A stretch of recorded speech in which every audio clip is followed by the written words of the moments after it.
The action takes place in a vertical prison consisting of numerous cells stacked on top of each other. Some people are sent there by force, while others go voluntarily. Before moving in, each person selects one dish they are willing to eat every day, and one item they are allowed to keep with them. One of the men, accused of attempting to set fire to his parents' house, chooses pizza and a lighter. On his first day in the cell, his pizza is eaten by a guy living on a higher level. When the man tries to take some other food, his neighbors from above stop him, insisting that this is not allowed. You can only eat your own dish or negotiate an exchange with someone. Those who eat others' food are called barbarians, while those who protect the law are called royalists. If the law is not followed, the lower levels will be left without food. The man decides to take someone else's food anyway, but his neighbor stops him, reminding him that he was lucky to wake up on level 24 this month. Next month, he might find himself at the bottom. The platform, the table, descends, and the neighbor introduces herself as Perempuan, while the other neighbor is called Zamyatin. The girl came here of her own free will to forget what she had done. Now they will have to share a cell despite the discomfort. One day there is an uproar, and it turns out that the food chain has been broken at level 44. In total, there are 333 levels. Zamyatin is informed that tomorrow the comrades from levels 19 and 20 will descend to level 21 to protect his pizza. Meanwhile, the people on levels 42 and 43 will check on level 4. That's how it works. The next day, sounds of a scandal are heard from above. There seems to be a serious fight on level 21. Suddenly, the platform starts moving, and the neighbors from above warn that if they can't handle the violators, Zamyatin will have to fight them himself. But the man pleads with those above to take his pizza and leave him alone. Nevertheless, the platform descends, and in the midst of a heap of food lies the body of the violator. A burning corpse of the neighbor from above falls down right after. Perempuan throws a blanket over the burning man, while the second neighbor from above regains consciousness and attacks the violator. But the violator fights back. Soon, it all ends. The unconscious violator is tied up, but everyone else remains hungry. Realizing that his burned friend has died, the neighbor from above declares that it is necessary to go down and find the anointed. These are the ones who were fortunate enough to meet the teacher who laid the foundations of the law. It is said that the teacher survived for a month without food on one of the lower levels, but after that, he ended up at the very bottom where food doesn't reach. He cut flesh from his own thigh to feed those in need, his anointed, who then began to spread his teachings about fair food distribution. However, Zamyatin is not eager to be an anointed. He just wants to eat, so why not try a piece of the burned man? The neighbor, realizing that something terrible might happen, throws the dead body into the pit.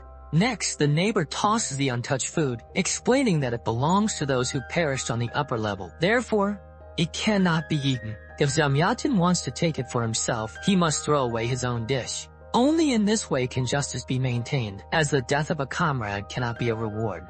At this moment, the violator regains consciousness. The neighbor declares that he hopes to find the anointed on level 44, and after ordering respect for the law, descends with the violator. Days go by, Perempuan and Zamyatin live by the rules, and soon grow close enough that the girl helps him shave, and he shares his pizza with her. The last day of their stay on this level comes. Zamyatin confesses that he dedicated his life to mathematics. But after he learned about the imaginary unit, he no longer believes in anything. So he quit the university, left his family, and returned to his parents. After all, the imaginary doesn't exist and has no benefit. Their conversation is interrupted by a message that this month the food has reached level 170, which is a big success. The girl suggests dancing to celebrate this achievement. The next day, they wake up on level 180. The food chain has broken somewhere at level 169, and no one knows anything. Zamyatin hopes that the royalists will ensure order. Suddenly, a voice from below reminds him that the law is love. The neighbors explain that his words are the result of not eating for 25 days on level 165. This terrifies Zamyatin. Perempuan assures him that they survived because they respected the law, but the man reminds her that that was on level 24. For the next several days, the platform comes down empty. Soon, Zamyatin starts considering a voluntary departure, while Perempuan marks the days on the wall. One day, a head falls from above. Everyone around considers this a sign that the anointed are ridding the world of barbarians. Zamyatin feels worse and worse, despite his neighbor's assurances that the law is above all and relieves suffering. Perempuan takes care of the man, although she herself is losing strength. Heads keep falling, and Zamyatin grows weaker. Soon news arrives that communication is lost only with levels 68 and 69.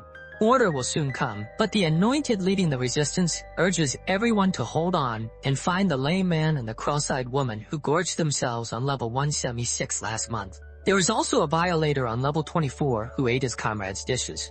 Perempuan realizes that they are talking about Zamyatin and deceives the others by naming a completely different level. The man now insists that they follow the law to the letter, although he is sure he will die soon. He remembers that his family thought him undisciplined and selfish, and here too he broke the law. Therefore he is ready to leave. He says goodbye and asks Perempuan, after her release, to visit his children and ask for forgiveness on his behalf. Then he sets himself on fire and throws himself down, leaving the lighter for his neighbor. The next day, Perempuan wakes up on level 51. Her new cellmate is a woman. Those living above report that everything is going well and there are no violators. Perempuan realizes that her neighbor is a newcomer and explains the rules of survival to her. Soon the platform, the table, descends, but her cellmate's dish is already gone. Perempuan tells her that she will be able to eat only tomorrow. Later it turns out that the barbarian lives on level 54. Last month he lived on level 2 and ate everything he could. Perempuan is ready to join in punishing him, but she is reminded of the rules. Only those directly adjacent to the violator's level fight first. She tells her neighbor about Zamyatin's death and shares her conclusion. The higher the level, the greater the responsibility. Otherwise, those below perish. In the morning, the prison wakes to screams. The notorious anointed has taken action and will not spare the guilty. Soon, the platform descends, and suddenly Perempuan's cellmate arms herself with a bed leg and suggests punishing the barbarian. Perempuan agrees immediately. They descend to the next level, where their neighbors are outraged by such a breach of rules. But understanding the women's determination, one of the men sends his neighbor with them, while he stays behind to maintain communication. They descend to level 54, where they immediately engage in a fight, as the barbarian doesn't want to surrender without resistance. Perempuan's cellmate is wounded, and the woman hits the barbarian with the bed leg while his neighbor, a feeble-minded boy, watches. The man begs Perempuan to let him go, claiming he just wanted to survive. She hesitates for a moment, and the platform immediately descends, taking the barbarian with it. Perempuan's cellmate screams, demanding not to let him go, and it becomes clear that she is not a newcomer. Later, the woman admits that she has been in the pit for 6 months. She believes the law is unfair because it protects the food with which they enter. She and her first cellmate always followed the law, but one day they found an emaciated boy and fed him with food left from an already dead person. Then the anointed came. Her partner resisted and managed to gouge out his eyes. The woman was tied to the platform and sent to a lower level where she was simply eaten. No one gets out of here alive. You can only escape during the interval. At the end of each month, the prison guards use gas to put people to sleep, and this is the only chance to descend. The appointed day arrives. Perempuan suggests taking the feeble-minded boy with them, but then the platform descends with the blind, anointed, and his people. He gathers everyone who participated in subduing the barbarian and thanks the fearless women who volunteered to be subduers. For this, today, they all receive food and wine, but as soon as people start eating, they are seized, as the rules are unbreakable. The anointed announces the harsh punishment of those who allowed the women to participate in the subduing, and Perempuan and her friend must have their hands cut off. The woman protests that the protector of the law should not be punished, but the anointed reminds her that one cannot break the law while defending it. Only fear keeps the barbarians in check. Then the seemingly feeble-minded boy suddenly reveals the women's plan to escape. The friends are tied up and lose their hands. Next, Perempuan wakes up on level 72, next to an elderly man. She advises him not to talk to anyone above or below, and he admits that he was on level 203. His allowed item is a knife. The girl asks to borrow it. She remembers her friend's words that they must descend. The pair eat well despite the protests of those above and descend to the next level, where Perempuan suggests uniting against the royalists. The lower neighbors are eager to join them. Further below, people try to stand up for the law, but Perempuan's supporters remind them that no one has the right to decide for everyone, and if they don't want to be punished by the anointed, they must unite. For people are born free and should not obey the royalists. The dissenters are killed. The rest join Perempuan. More and more people descend, and one day Perempuan chooses a level where they will stay and wait for the royalists. She sees among her followers the barbarian she let go, who caused her to lose her hand, but she remains silent. In the evening, people relax, eat what's left, sing, and love each other. In the morning, they hear the platform descending, but it turns out to be empty. The blind anointed from above announces that there will be no more food, and when they starve and weaken, the royalists will kill them. but he will show mercy if they hand over the ringleaders. Dissension begins among the rebels, but then everyone remembers those sitting below. After all, they are also the Anointed's people, and they can simply eat them.